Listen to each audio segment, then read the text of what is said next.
সার দিলে মানে মাটি শক্ত হয়ে যায়, উর্বরতা শক্তি কমে যায়। আর আমি যেটাই ব্যবহার করছি এটাতে আমার এখনও মাটি নরম আছে। জীবামূত্র দিয়ে ব্যবহার করে আমার মাত্র এখানে এই জমিতে অনলি ধরে আপনার 320 টাকা খরচ হয়েছে। তো সেই তুলনায় ধানের কোয়ালিটিও খুব ভালো আছে অন্য ধানের থেকে। তাতে এখানে আমার কোনো পোকামাকড় থাকবে এগুলার কোনো টেনশন নাই, পচাড়ির কোনো টেনশন নাই।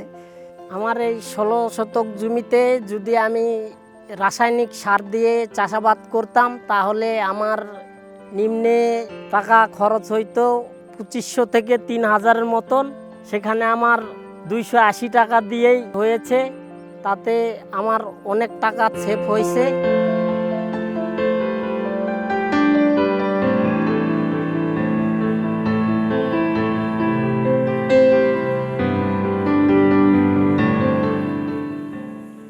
আগে যে খরচটা হইতো এখন সেই তুলনায় অনেক কম। এখন আমরা বিষমুক্ত খাবার খাইতেছি, জৈব সার তৈরি করতে বেশি খরচ লাগে না। বাসায় আমরা স্বল্প মূল্যে অল্প কিছু মানে ওই যে গোমূত্র, গোবর, তারপরে হলো আপনার চিটা গুঁড়ো, বেসন, এগুলো দিয়েই আমরা বাসায় ওই সারটা তৈরি করতেছি এবং সবজিতে দিচ্ছি। সার এবং কীটনাশকটা লাগতেছে না, সেই ক্ষেত্রে আমার এখানে 4000 টাকা সেভ হচ্ছে। এই 4000 টাকা আমার কিন্তু লাভ। এমনিতেই ফলন আমি গড়ে যেটা যদি ধরি তাহলে 25 মণ করে বিঘা আসতেছে। অনুজীব দিয়েও করেও 25 মণ এবং রাসায়নিক সার দিয়েও করেও 25 মণ।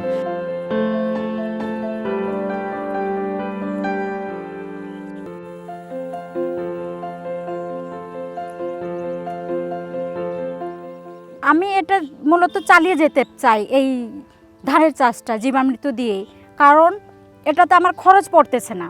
আমি নিজে তৈরি করতে পারছি এই সারটা, আর নিজে আমার নিজের জমিতে পর্যাপ্ত পরিমাণ দিতে পারছি। সারটা মানে খুবই উপকার, এবং পরবর্তীতে আমি ওই রাসায়নিক সার না ব্যবহার করে আমি এই সারই ব্যবহার করব, এবং এই সারের খরচও কম এবং উপকারও বেশি আমার। রাসায়নিক সারের ব্যবহারের ক্ষেত্রে ওই মাটিটা একটু শক্ত হবে একটু, যেহেতু জীব সার একটু ব্যবহার করলে মাটি অলরেডি শক্ত হয়ে আসে। আর জৈব সার যখনই ব্যবহার করবেন জমিতে তখন মাটি পানি ধরে থাকবে, মাটি নরম থাকবে।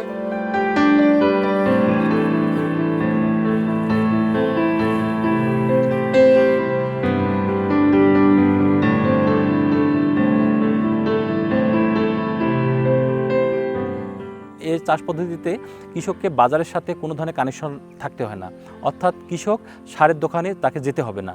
কৃষক চাইলেই তার বাড়ির যে সম্পদ আছে গোবর, গোমূত্র, সেটা খুবই কম পরিমাণে সেটাকে বিশেষভাবে ফার্মেন্টেশন করে নিজেই চাষাবাদ করবে। এতে কৃষক স্বাধীন, কৃষক কারো উপর নির্ভরশীল থাকবে না।